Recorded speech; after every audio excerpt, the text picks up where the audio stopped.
अंग्रेजी महीनों के नाम। हेलो फ्रेंड्स, मैं हूँ कू। आज हम साल के 12 महीनों के नाम सीखेंगे। जनवरी,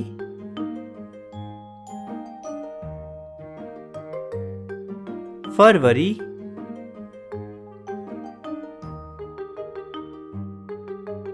मार्च,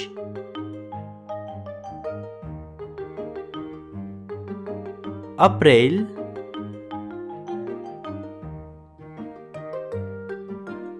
मई,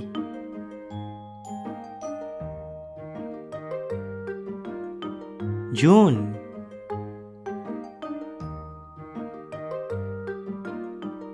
जुलाई,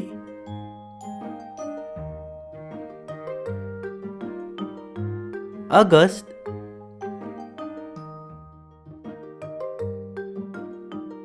सितंबर,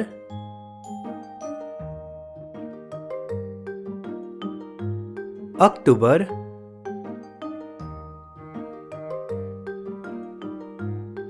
नवंबर,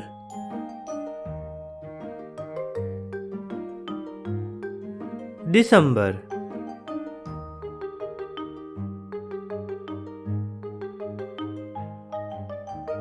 सारे महीने याद करिए और सोचिए आपका जन्मदिन कौन से महीने में है।